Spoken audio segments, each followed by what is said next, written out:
So we knew nothing, of course, about what had happened to the money these guys had been paid by Zain until we got an inquiry from the British Metropolitan Police Authorities to say, did we know a man called James Ibouri and Henry Maseka? I said, yes, we know them. They said, well, we are investigating the theft of money by these people from the proceeds of the sale to Zain. And we thought you might be able to help us. So, to cut a long story short, as you know, the British authorities investigated the matter, and some of the money had actually been moved into bank accounts in the United Kingdom. And this is what had apparently triggered their inquiry.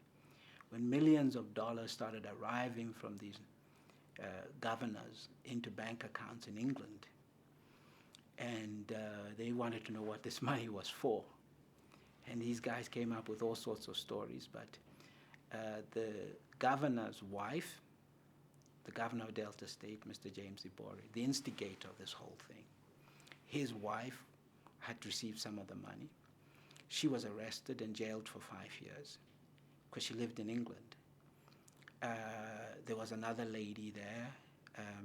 They've said she's somehow related to him. She received some money and she was arrested as well. And she was jailed for 5 years. So was his sister.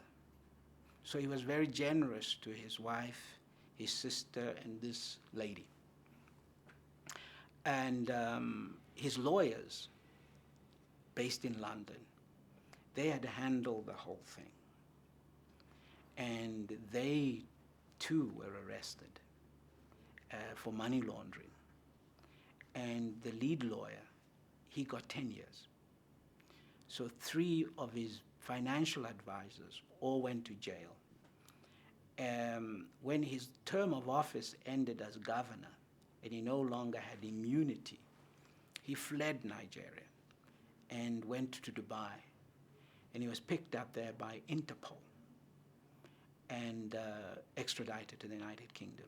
And he's now facing trial, I understand. So this is really the end of the saga. I understand Henry Maseka and others are being sought by Interpol even to this day. So this is really the motivation, as you can see, behind the need for these people to sell. Okay, we were simply in the way because we stood upright and said we cannot countenance what you're trying to do.